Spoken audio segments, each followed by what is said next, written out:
Have you ever read some kind of prophecy and thought to yourself, wait, how in the world did they know that was going to happen? It's fascinating, isn't it? It really is. And today, we're going to be diving into a really fascinating tier list that someone put together. It ranks ancient prophecies, and not just like, one or two. We're talking everything from predictions that are so vague they could be on fortune cookies to ones that are so spot on, they make you question like everything, time, knowledge, everything you thought you knew. Yeah, it really makes you think. It really does. And to help us unpack all of this, I've got Expert's Name joining me today. It's great to be here. Thanks so much for being here.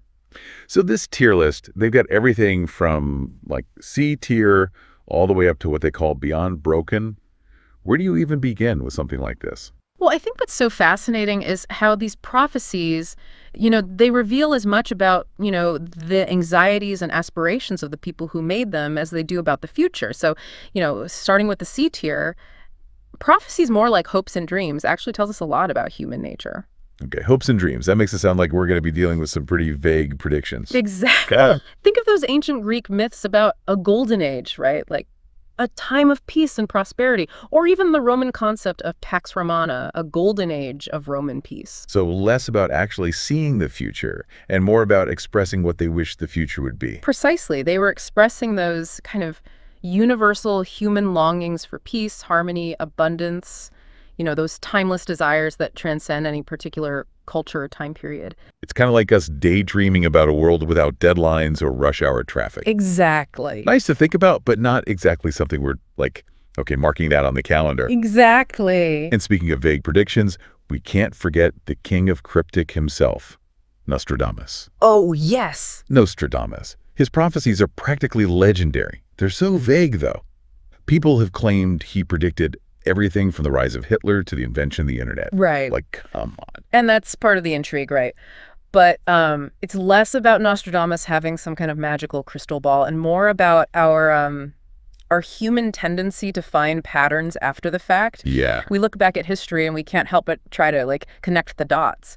It's like looking up at the clouds and being like, oh my gosh, that's a dragon. Yeah. And it's more about our imagination than an actual fire-breathing creature up in the sky. Exactly. Yeah. It's a good reminder to stay critical, even when we're dealing with things that, seem mysterious or unexplainable. Okay, so we've talked about prophecies that sound more like wishful thinking, but now things are about to get a lot more interesting as we move into B tier.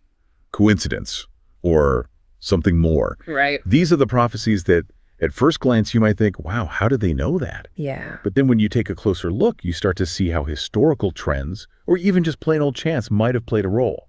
This is where we start to kind of grapple with that line between, a lucky guess and a genuine glimpse into the future. And one of the most common themes you see in this tier is prophecies about the fall of great empires, the Roman Empire, the Persian Empire, and so on. Which makes sense, right? Right. Empires rise and empires fall. It's practically a law of history. Exactly. It's like predicting that summer will eventually give way to fall. You don't need to be a prophet to see that coming. Right. It's more about understanding the kind of cyclical nature of history than having any kind of, supernatural foresight. So these prophecies might seem impressive on the surface, but when you dig a little deeper, they're less about predicting a specific event and more about recognizing these historical patterns. Kind of like how economists can look at certain indicators and get a sense of whether, a recession might be on the horizon. Precisely. Yeah. Now, another B-tier prophecy that caused quite a stir not too long ago was the whole 2012 Mayan end of the world prediction. Oh man, 2012. I remember that people were stocking up on survival gear, writing farewell letters, the whole 9 yards. Yeah. I have to admit, even I felt a little twinge of anxiety as that date approached. Right. Like, what if they're right? It felt like the whole world was holding its breath, It really did. waiting to see what would happen. And then December 21st, 2012 came and went, and the world kept right on spinning. So what was it all about? Was it just a big misunderstanding? Well, the Mayan calendar system is incredibly complex. But to put it simply, the idea that December 21st, 2012 marked the end of the world, that was a major misinterpretation. So what did that date actually signify? It marked the end of a cycle in the Mayan calendar, kind of like New Year's Eve, but on a much grander scale. Think of it as turning a page in the book of time, not closing it all together. It was about renewal, not annihilation. So the Mayan end of the world wasn't about the planet literally exploding or anything like that. It was more about the end of a particular era and the beginning of something new. Exactly. Right. And in a way, that's true of every moment, isn't it? Each day is a new beginning, a chance to kind of start fresh. The Mayans just had a much grander way of marking those cycles. I like that. Okay, so we've seen how some prophecies are more like hopes and dreams, while others might just be like, observing the natural patterns of history. But things are about to get really interesting because we're moving into the A tier. Intriguing alignments, but open to debate. Right. This is where we encounter prophecies that are much harder to dismiss as mere coincidence. Yes. They contain a level of detail, a specificity that makes you wonder if there's something more at play. But at the same time, there's still room for healthy skepticism. Yeah. For considering alternative explanations. So hit me with an example. What kind of prophecy earns a spot in the A tier? Well, one that immediately comes to mind is the destruction of the Second Temple in Jerusalem in 70 AD. Yeah. And this wasn't just any building. This was, the heart and soul of Judaism, this massive, awe-inspiring structure that had stood for centuries. And there were prophecies, spoken and written, that foretold its destruction with chilling accuracy. Wow. The Second Temple. I remember learning about that in history class. Didn't the Romans completely destroy it? They did. Yeah. And what's so striking is that some of those prophecies didn't just predict its destruction. They described it in detail. For example, there's an account that states the temple would be torn down so completely that not one stone would be left upon another. And that's exactly what happened, right? It is. Yeah. It's chilling to think about. It is. I mean, the Romans were notoriously thorough when it came to, crushing rebellions. Yeah. They wanted to make an example of Jerusalem. And the destruction of the temple was like a powerful symbol of their victory. To predict something so specific, so historically significant, it really does make you wonder. It does. And it raises all sorts of questions about, what those who made these pronouncements, what could they actually see? Okay, so we've got prophecies of empires falling and prophecies about the destruction of really sacred sites. What else falls into a tier of intriguing alignments? Another prophecy that falls into this category is the return of the Jewish people to Israel in 1948, after centuries of exile. Imagine living for generations kind of scattered across the globe, carrying the memory of your ancestral homeland in your heart. And then, against all odds, witnessing its rebirth in your lifetime.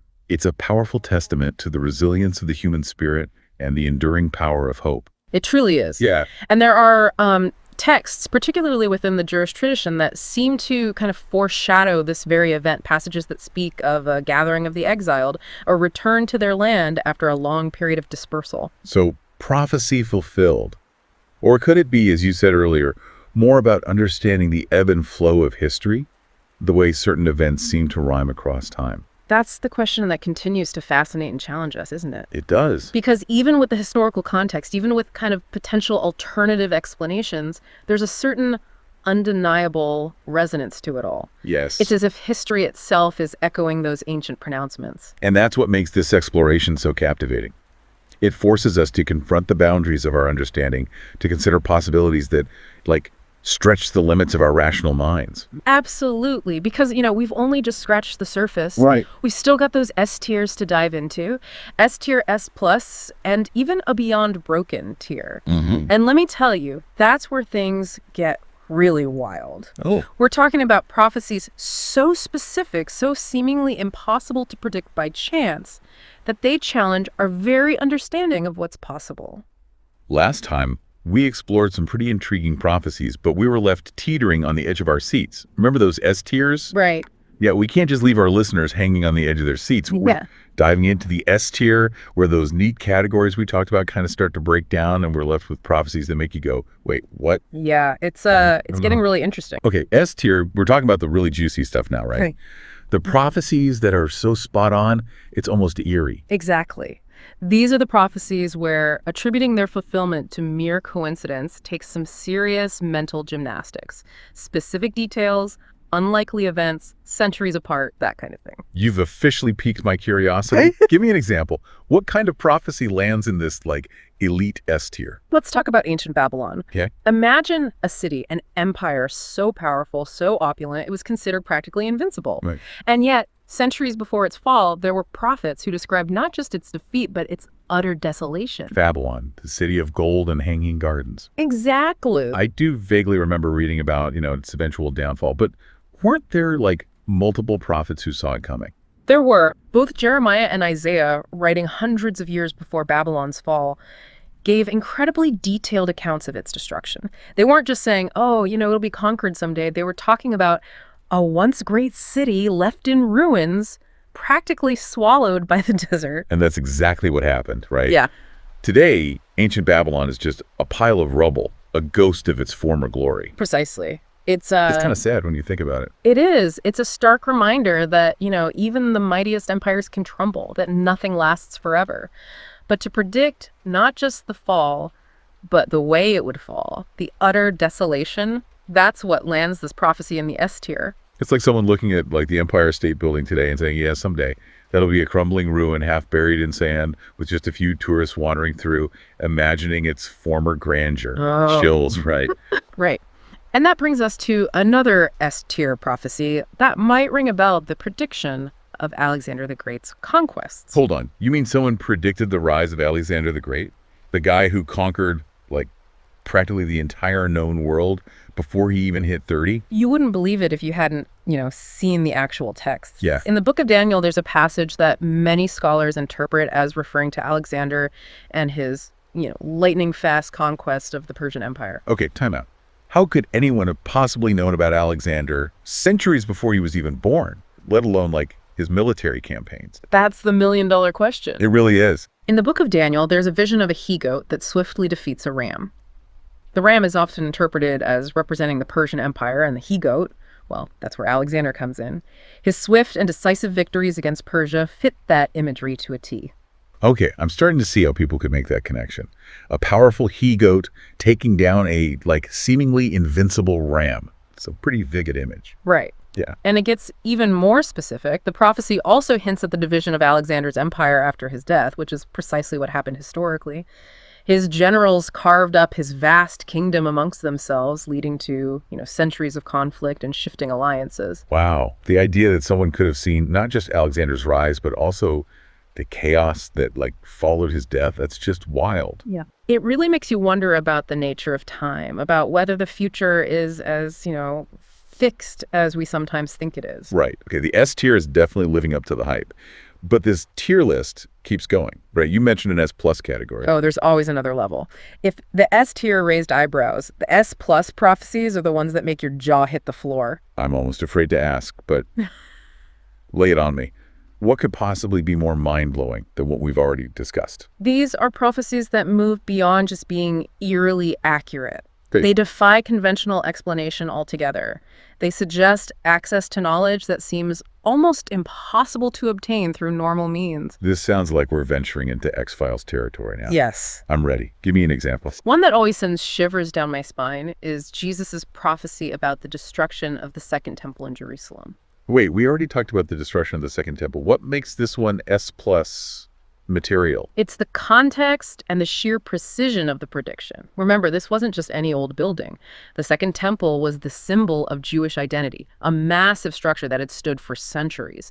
To even imagine its destruction was almost unthinkable for many people at the time. And Jesus predicted its destruction, just out of the blue. He did more than predict it. Okay. According to the Gospels, he described it with chilling accuracy. He said, and I quote, "There shall not be left here one stone upon another that shall not be thrown down." And that's exactly what happened. The Romans didn't just damage the temple, they systematically dismantled it, leaving it in ruins. It's one thing to foresee the downfall of an empire or the rise of a conqueror, but to predict the destruction of a seemingly invincible structure, down to the very stones, that's a whole different level. Exactly. And remember, at the time Jesus made this prophecy, there was no imminent threat to the temple. Rome was firmly in control, and for many, the idea of it being destroyed was unimaginable. Right. So to predict something so far outside the realm of what seemed possible at the time with such incredible accuracy, that's what bumps it up to S plus. Precisely. It makes you question everything you thought you knew about premonition, about the limits of human perception. Okay, I'm starting to understand the weight of these S plus prophecies. Right. But this tier list keeps going, doesn't it? There's still more. Yeah. There is. And we're about to journey into the truly mind-bending realm of prophecies so profound, so shrouded in mystery, that they almost defy categorization. Buckle up, because we're entering the broken tier. Okay, so we've journeyed from prophecies that sound like they belong on a fortune cookie to ones that seem ripped from the pages of history books. But then you hit me with this broken tier, prophecies so mind-blowing they defy categorization. I'm ready. Break it down for me. This is where we encounter prophecies that, they transcend time and place. They're not just about predicting a specific event, but about painting a picture of a future so different from our present reality that it's almost impossible to grasp. So less about this king will fall, and more about a fundamental shift in how we understand the world, or even what it means to be human. Exactly. Think like grand cosmic events, the kind of stuff that makes you question everything you thought you knew about reality. You definitely piqued my curiosity. What kind of prophecy could possibly fall into this, broken tier? Well, let's talk about the elephant in the room, or maybe I should say the beast with 7 heads. The Book of Revelation. It's a text that has, captivated and terrified readers for centuries. Oh, wow. Revelation. Now we're getting into the really heavy stuff. We're talking about the end of the world as we know it, right? Plagues, wars, the apocalypse, all of that. Exactly. Revelation's full of these, vivid, often terrifying images. A 7-headed beast, a great battle between good and evil, a new heaven and a new earth. It's a book that has inspired countless interpretations, many of them, wildly different from one another. It's like trying to piece together a puzzle when you don't even know what the picture on the box is supposed to be. It really is. But that's part of what makes it so compelling. It speaks to our deepest fears and our greatest hopes, Even if you interpret it kind of metaphorically, it's a powerful exploration of those spiritual questions that have resonated with people for millennia. So how do you even begin to categorize a prophecy like Revelation? That's the million-dollar question, isn't it? Some people see it as a literal roadmap to the future, pointing to specific events that will unfold in our lifetime. Others see it as a more symbolic representation of the ongoing struggle between good and evil, playing out on both a personal and a global scale. So it's not so much about on this date this will happen, but more about recognizing these broader patterns, those timeless themes of destruction and renewal that seem woven into the fabric of existence. Exactly. And perhaps that's why it's called Revelation, right? It's not about giving us a rigid timeline, but about revealing something profound about the nature of humanity, the challenges we face, and the choices we make. It's a reminder that the future isn't set in stone. It's something we're actively creating with each decision, each action we take. Precisely. Okay, so we've got Revelation, but what other prophecies kind of defy categorization in this broken tier? Let's shift gears, from a book to an entire culture's perspective on the future, the Hopi prophecies. Oh, right. I've heard whispers of these. They're Native American. Yeah, right? yes. The Hopi people, who have lived in the southwestern United States for centuries, have a rich tradition of oral history and prophecy. And one of their central prophecies speaks of a time of great upheaval and transformation for humanity, for the planet, what they call a great purification. And what does this great purification entail? They talk about a period of immense change. It's marked by natural disasters, social unrest, a general imbalance in the world. It's hard not to see the parallels to the kind of environmental and social challenges we're facing today. Climate change, political polarization, economic inequality, all of that. Do the Hopi prophecies offer any, guidance on navigating these turbulent times? That's the interesting thing about the Hopi prophecies. They're not prophecies of doom. They believe these times of great change also present an opportunity for spiritual growth and renewal. They emphasize that humanity has a choice to make. So there's a glimmer of hope amidst all the upheaval. Absolutely. The Hopi prophecies highlight the importance of returning to a more balanced way of life, one that respects that interconnectedness of all things. It's about recognizing that we are not separate from nature, but part of a delicate web of life. A powerful message, especially in our modern world where it's easy to feel disconnected from nature, from each other. Right. And the Hopi prophecies remind us that our actions have consequences. They call on us to act with wisdom, compassion, and, a deep reverence for all life. Okay. We've gone from prophecies rooted in historical events to ones that offer, spiritual and ecological lessons for humanity. But you mentioned there's even other tier, one that's almost too much for the mind to handle, the beyond broken tier. Right. This is where we kind of enter the realm of the truly mind-bending, where prophecy transcends the boundaries of language and even our understanding of reality. This sounds intense. I'm almost afraid to ask, but what could possibly push beyond even the broken tier? These are prophecies that speak to the very nature of consciousness itself. Imagine prophecies about, say, a coming singularity, this point in the future where technology advances so rapidly that it surpasses human intelligence, resulting in an unimaginable transformation of society. It's like something out of a science fiction novel. Exactly. It's a concept that has captivated, futurists and philosophers alike, forcing us to confront the potential consequences of our technological advancements and to question what it truly means to be human. So less about predicting a specific event and more about a fundamental shift in how we perceive ourselves, our relationship with technology, with consciousness itself. Exactly. And this beyond broken tier also encompasses concepts like, say, the end of reincarnation in Eastern spiritual traditions, where, individuals break free from the cycle of birth, death, and rebirth to achieve a state of liberation, of enlightenment. These are prophecies that, they reside firmly in the realm of the spiritual, the metaphysical, the utterly unknowable from our current vantage point. It's like trying to describe the taste of chocolate to someone who's never tasted anything sweet before. Like words just don't do it justice. Exactly, and maybe that's the point. Perhaps these prophecies are not meant to be fully understood, but to point us toward a realm beyond our current comprehension, a realm where, anything is possible. Wow. This entire deep dive has been an incredible journey. We've gone from prophecies that feel like historical footnotes to ones that feel like a glimpse into the very fabric of reality. It's been a wild ride. But where do we go from here? What's the takeaway from exploring all of this? That's the beauty of it, isn't it? There are no easy answers, no single takeaway. Prophecies, no matter how specific or vague, they challenge us to think critically, to question our assumptions, and to remain open to possibilities that lie beyond our current understanding. I love that.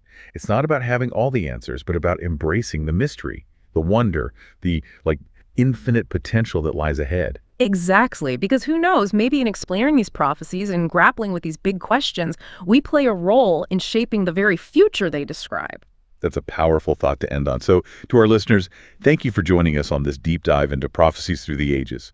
We've explored prophecies that have captivated, inspired, and terrified humanity for centuries.